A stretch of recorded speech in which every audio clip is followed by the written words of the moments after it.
Good day, folks. Welcome to another edition of Cracking the Code. This is Ryan Skinner, and today I have with me Christopher Ribeiro. Chris, how are you, brother? Good, how are you? Good. So, Chris is my right-hand man. He's my Robin if I'm Batman, and either way, we both look foolish in tights. So, the whole premise of this show, as everyone knows, is about trying to, what do successful people do, or anybody who has any level of success, what do they do differently to crack that code? You look at the safe there, the lock, and the ones that used to line up the numbers. And Chris, most people can get two. Most Americans, if they have a job and they have a family or whatnot, they're somewhat functioning members of society, can line up two things on a good day. Every so often, they'll have that third, and they feel like they're like, whoa. But to get that fourth, to be firing on all cylinders, that's one, hard to achieve, and two, once you learn to achieve it, it's where reality sits in. Today's show, I'm going to go rogue. I want to go completely. I'm not going to talk about how we do retirement planning because we do it at next level. I'm not going to talk about the fact that we factor in tax efficient planning and how we lose money when people do Roth conversions because they're converting and they're paying taxes, but we do it because it's the right thing to do. I'm going to talk about the right thing and how clients get lost in the BS. People come into us and they're so used to just being cheap. Hey, I need $10,000. I'm going to take $12,500, pay $2,500 in taxes, and boom. I don't know if it's sheep or cows, but one of those animals, if one walked off a cliff, they all follow each other. There's one animal out there that does that, which isn't very bright. But yet most Americans, most people in this world do that. I mean, if you look around, why does the average American who's making $150,000, $200,000 for a household for a married couple, why are they paying more in taxes than that clients get millions? Because one, they don't think outside the box. Two, they don't go to people who help them think outside the box. Our job isn't to just manage people's money or retirement income, because that will get old and monotonous. That was our job until we got to a point where we had to build a practice and build some money. And once I kind of got to the spot where I thought, all right, I have a couple bucks saved. I'm kind of understanding this wealth thing. Then it's like, each one reach one, each one teach one. Pull somebody over the, Chris is going to be buying a house this year. That's a big thing for him. That's a big thing for me. It's a big thing for his mom. She came here, wanted a better life. She became a citizen the right way. And she gave him a better life, and he's given her a better life. That's something I'm proud of. He should be sure as hell proud of, and she's going to be very proud. She's so cute. She goes, all right. And I love her. And we're both so proud of, you're the guys, his dad, I get so excited. But I will tell you this. That saying I always say, success and excellence are not characteristics of traits. They're a result of hard work, discipline, and planning. Chris, you've done a lot of hard work over the last couple of years of yourself, brother. A lot. You've had the discipline to not go off the tracks when things are hard. You and I both know we've gone through good things, gone through heartbreaks together. We've gone through some real life shit. And you know something? The easy answer would be to pick up a drink or go shoot a pill or whatever the hell it is. Real life comes when, and real success comes when you walk through. Because on the other side of the pain, like recently I've been going through a painful thing. Owning your own business, you're exposed to, outside people, outside comments or whatnot. And when your ex-wife has two pointed horns and a tail, you could have problems. You could have bumps in the road. And the nice thing is this, I know that I live the right way and I run my business the right way. So every time, the devil whispers in my ear, I got you, you're not strong enough to withstand the storm, I can look at the devil and say, motherfucker, I am the storm. And that's the gift of it all. Knowing that every day I get up and I know who I am and how I live. And that's the gift of the people around me. I got Chris, we got young John, and I can see in his eyes, like, it's about integrity. I can teach anybody how to be successful. You give me a gorilla out there, and if it's a gorilla with ethics, I can teach him how to be the best gorilla. He'll have the most bananas. He'll help other people eat well, other bananas flying everywhere. His whole crew will live well. But it comes down to character. You don't give me somebody with character or something with character, can't change it. I got a dog at home who bites everybody. He doesn't have good character. I can't change it. But my daughter loves him, so he gets to stay. Otherwise, he'd be coyote food by now. So what I've come to realize, I've been thinking a lot about this, I read a lot about this, is first of all, this world's made up of really there's three things around this world. So I was raised Irish Catholic, so there's nothing against Catholics, but the Vatican, the Rothschilds, that rich family, and there's a Jewish group. I forget the name, but those three things run this world. Okay, so people think like the Vatican, the Pope, they're so religious. They're not. They're probably one of the biggest sex traders in the world, to be very honest with you. People think the president. I love the quote by Putin when President Trump was first getting into office the first time. Now, I don't care if you like him, love him, or hate him. He's not in my backyard for a barbecue. But the country's doing all right now, and I'm not giving him all the credit or the blame because I don't think he's that influential. But when he was getting in office the first time, somebody asked Mr. Putin, hey, what do you think of Trump? You guys are friends. Do you think that'll impact you? Do you think he's this or that? Putin gave an answer that resonates now. He said, listen, Mr. Trump is a bright man. He has some good ideas. He's had some successes and failures, like most of us. But when he gets in that office, the men in the dark suits will come in and tell him how it's run. Folks, if you look back and you look at the World Trade bombing, 9/11, all these things, this was no more an outside country than it was the CIA. Our country is so damn corrupt that if anybody really believes when they go to vote, they're voting for a person that has any influence. So when clients talk about being really Republican and all those Democrats, I'm thinking to myself, are you kidding me? Like, we're all just fools fighting over the same bone. Or those Democrats hating those Republicans, they're so, conservative. Guys, each of us needs all of us because this world is run by a very select group, and the rest of us are just puppets living off a pipe dream. Someday I'll have this, someday I'll have that. The wealthy don't pay taxes because they understand the rules. So how do we get to a point where we get the rules so they apply to everybody? I'll be candid, I took a class on it because I was wondering. I said, how is it that wealthy people walk in the door and they don't pay taxes? My mom and dad live on Social Security and some money out of their IRA, and they were paying taxes. We're not talking about $100,000 a year. They were living on half that probably, maybe a little more, paying taxes. And it bothered me. And I said, why is the average American, why do I pay a chunk, but guys I know that make twice, three times what I make not pay taxes? And I learned the tax system. I started to learn the codes. I remember Shaquille O'Neal said that. His first year, he went out to L.A. I don't know if you remember this. Do you remember this story about his first L.A. trip? No. Shaq goes out to L.A. and he signs. And he gets, I think it was $11 million a year, whatever it was. Whatever. So he goes out, buys a Ferrari, has another one, two of them put together to build a big one. He buys a couple of Mercedes for his parents, buys a house, and spends like $4 million, $5 million bucks almost. And his agent calls me and says, Shaquille, we got to sit down. Shaq goes, what? He goes, you got to stop spending. He goes, oh, no, I'm going to use that money. He goes, no, you really got to stop spending. You have to pay like $4.5 million in taxes. You've got like $500,000 to live the rest of the year. He went back and he got his master's, then he got his PhD. So, Chris, you see our clients, and you see them come in, and they're so used to paying taxes. They're so used to being sheep. Like that couple today, John and Denise, when we showed them our way out of taxes, and we said, you're not going to pay taxes, do you see their face? Yeah, it's just something that wasn't brought to their attention, I don't think. And most people in America, they're just used to, taking out a little more, accounting for the taxes, and then getting the net in their pocket. But like you said, the people that walk in that have money, they already know how to have their money set up in the right categories. Isn't that weird? Yeah, they all come in all set already. It's mind-boggling to me. It's like they got a playbook at birth. It's like literally they were sitting there. My parents were reading us a story about Mary had a little lamb, and their parents were reading taxable, tax-deferred, tax advantage.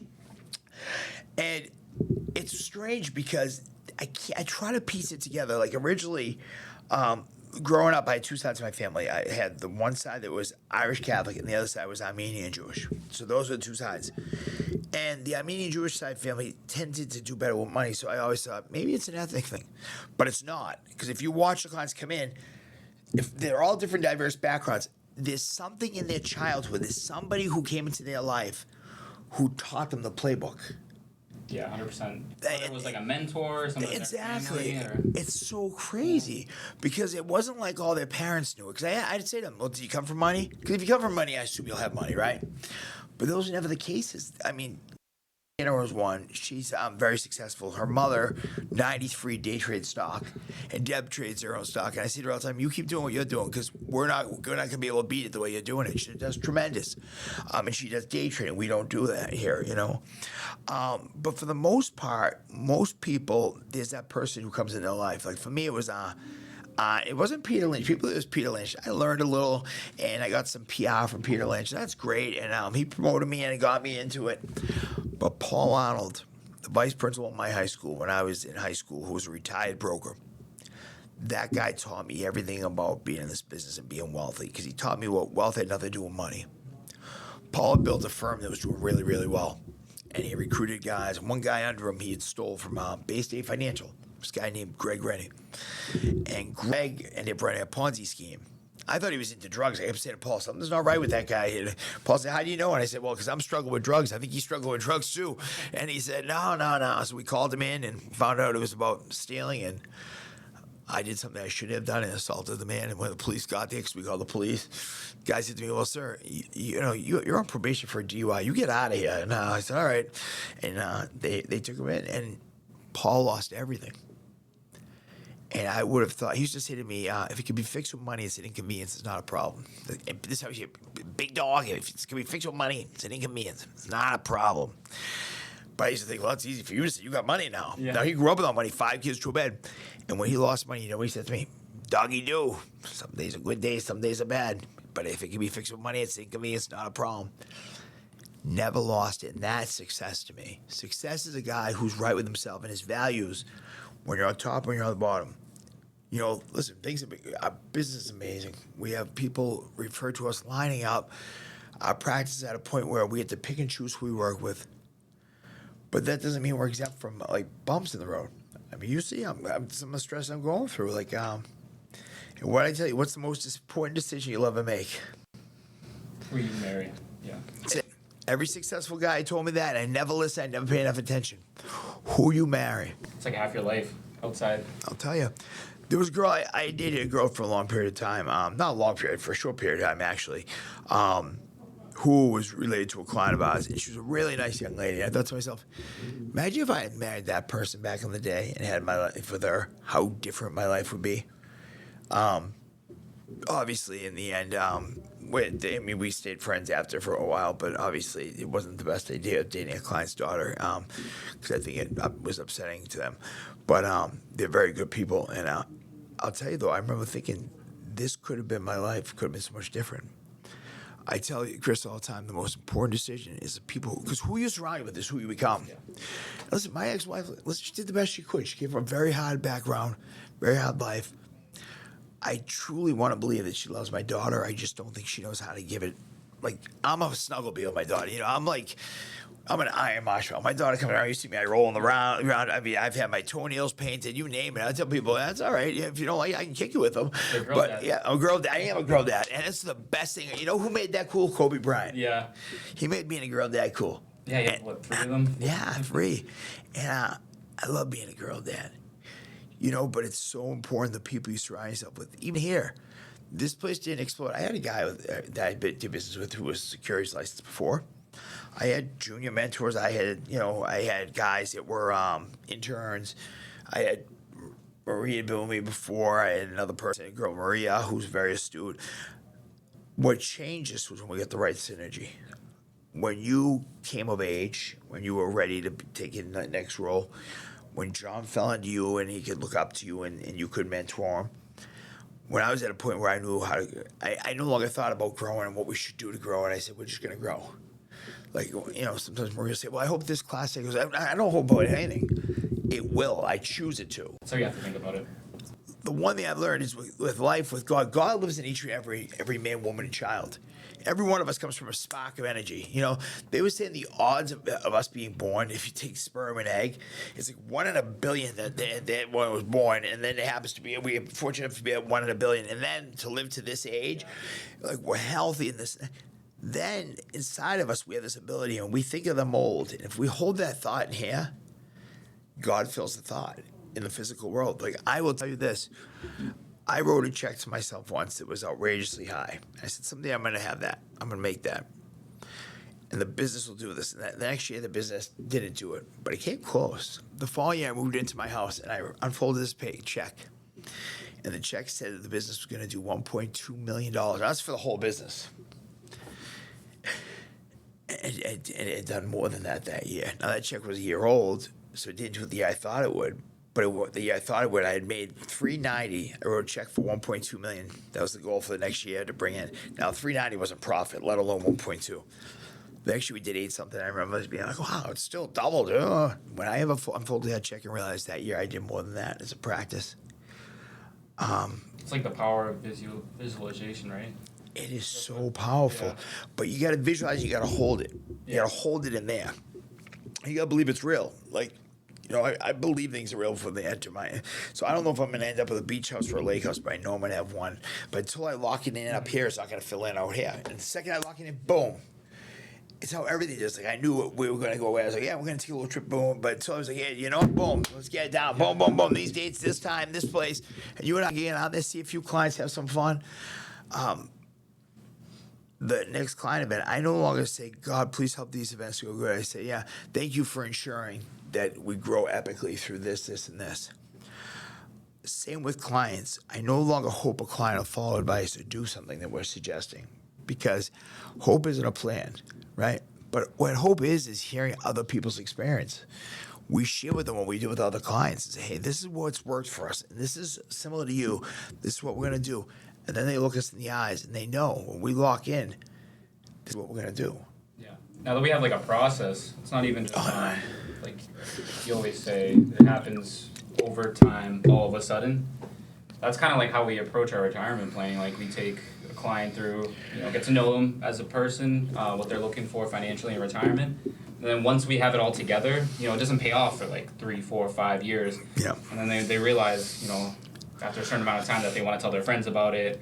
Oh, yeah. That's how our business has really taken off the past year, 2 years. You nailed it, though, and that's everything in life. It happens over a long period of time all of a sudden. For a long period of time, I roll out of bed, I pray, I meditate, I do this, I do that. I'm thinking to myself, God, I'm doing all this, what the? And then one day it happens. And that's why I honestly hope it happens with me and my ex. I'm hoping that if I can just keep doing the right thing, keep showing respect, keep trying to be a co-parent, at some point we'll co-parent. Yeah. And that we'll be able to do what's best for my daughter, because that's what I do every day. But same with our clients. Yeah, it's not day one. A real plan is, all right, we're going to do a tax-efficient plan. By year 3, 4, we have enough in Roth that, hey, you no longer have to pull all your money out of your IRA. And if you don't have to pull it all from your IRA, guess what? You pull something from your Roth, you stay under the standard deduction. What that means to you, if you're a layperson out there, is simple. If the standard deduction for married couples is $30,000, let's say 2 of you are over 65. Now it's $47,500. I think it's $47,500. Let's say it's 47. Now let's say you have $7,000 coming in interest from the bank and stock dividends. So that chips away at that. That means the other $40,000. If you took $40,000 from an IRA and converted to a Roth, there's no taxes on that. Now, if you take $41,000, but if you stay under the standard deduction, so in that case, $47,500, which means between your IRAs and your bank accounts and any other investments you have to take under $47,500.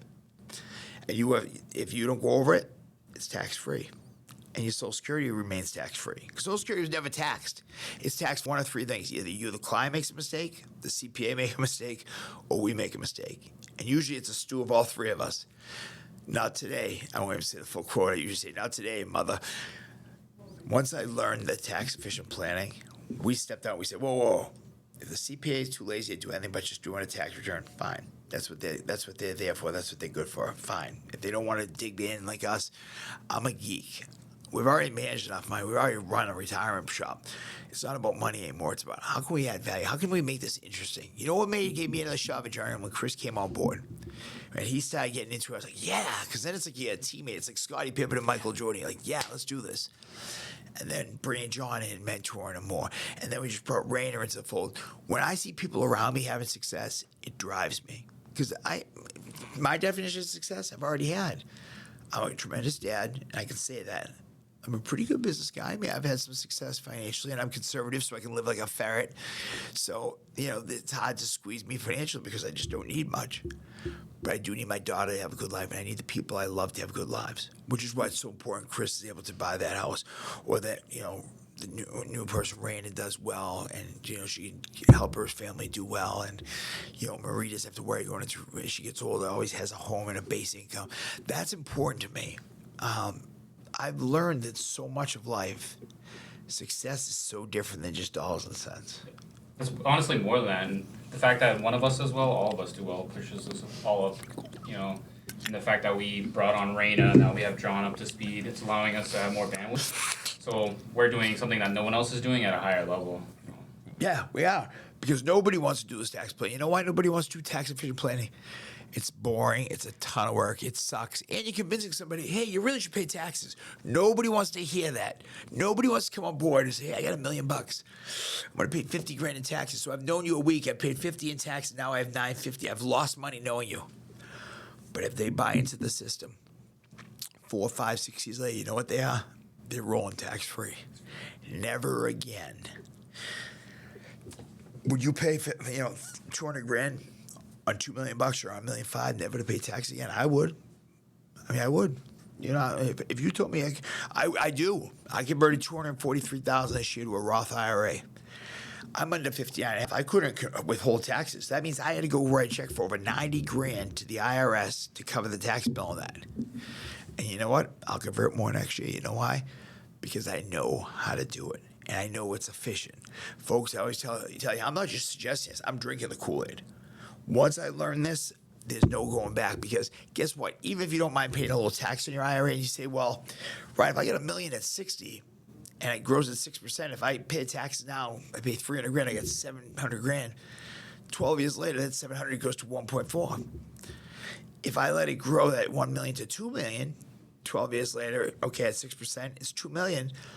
But take out 30% of taxes, it's still 1.4. Why? What's the difference? Here's the difference. The 1.4 that you already paid tax on doesn't make your Social Security taxable. Doesn't make your Medicare penalized. Once there's two circles, I call them the circles of hell, circles of shit, whatever you want to call them. Picture there's a water wheel, okay, and there's a circle with those sticks coming off it. And the water pours on it, it makes the wheel spin this way. That water is your IRA income, your RMDs, required minimum distribution, money you're forced to take. So this wheel's spinning. These little levers are spinning. Over here, this lever hits another wheel that's right here waiting, and it goes like this, boom, boom, boom, boom, and that spins this way. So as this spins, it's catching this. This is the Medicare penalty. This is where they get the clients. They don't just get you on Social Security tax, which they will. They'll croak you. But they say, hey, how do we go deeper? Because Social Security is a problem, but Medicare is a cancer. Social Security, they know what they're giving you every month. Medicare, you go for your shoulder, then they do an MRI, then they do an ultrasound, blah, blah, blah. There's 5, 6 things sometimes. Folks, the only way to make sure you don't fall prey to all this nonsense is very simple. Get off the merry-go-round of hell. Just step off. That's the way to do it. Chris, I was just thinking out the top of my head, there was a client we had talked to about this. He runs some of his own money through Schwab with us, Joe. Yep. And I was just thinking we had to give him a call as soon as we get off this. I was thinking, his wife's going to be retiring soon. I get excited when people retire. You know why? Not because I want to retire, because I have no interest. I get really excited because, you know something? These people have this this thing they've wanted to do their whole life. And now they're finally able to do it. And you know what's awesome, Chris? We get to be part of it. Yeah. Think about this, brother. We're part of something so much bigger than us. We have 400 clients that rely on us. Like when I call my doctor, I rely on what she tells me. I don't have time to go on WebMD and this and that. Even if I did this 10 different answers. Hey, I'm having chest pain and cough. You might have throat cancer, you might have a heart attack, or you might just have a cold. That's why I have her, and that's why they have us. I think, what would you say that the most exciting part of this is for you now that you're up to speed and everything? Like, and these people have this faith. I mean, what's ringing the bell for you? I just think that the trust that they have in us, and just going with what we recommend, like you said, if you go to your doctors because you trust them and they've been doing it for a while. Now, when we recommend anything tax wise, people just go with it. They're excited to do the Roth conversions. They're excited to not pay taxes. I know it takes a couple of years to pay off, but being able to see them do what they love, like we have clients that just went to the Milan Winter Olympics, and they were loving it down there. Yeah, they were. And then seeing them, do that with tax-free money, and being able to leave it to their kids tax-free if they ever needed to work on their house, whatever it may be. Our clients have a lot more financial flexibility if they're, reasonable with what they're spending. And, seeing them actually retire, because a lot of people come to us, before retirement. So, like you said, seeing Joe's wife retire later this year is going to be great. because they're a whole different person. I think we've seen that so many times. Once they retire, like we've had a couple of clients where it's like night and day. Like Jay, Yeah. before he retired, he was a different person. And Oh now, my God, now he's a lot completely more different funny. person. Yeah, he's great. I mean, he was. I always liked him and found him interesting, but when he retired, he was just like a different cat, and I think that's the thing when people get to retire, and he's a guy who never thought he wanted to retire. He didn't have an it. Everybody has to have that. When I retire, I'm gonna whatever it is. So regardless, the thing I tell people is this: you need to figure out what rings the bell for you. What's your it? And hopefully you can find an it that you can enjoy while you're retiring. And then you can have the it when you do retire, pre-retiring and retired. Chris, I think one of the most important things in terms of cracking the code is people taking downtime every day to get to know themselves. 100%. I think that comes from routine too. Like I'm trying to wake up earlier. Yeah, it's hard to have a set routine. I just bought that thing that makes my bathtub freezing cold so I can jump in it, like an ice plunge type thing. Yeah, it's not good. So I'm not quite there yet. So I will tell you, I'll let you know if that helps crack the code. But from now, my suggestion is take time, get to know yourself, get to know what rings the bell. From my family to yours, stay safe and God bless. That's how you crack the code.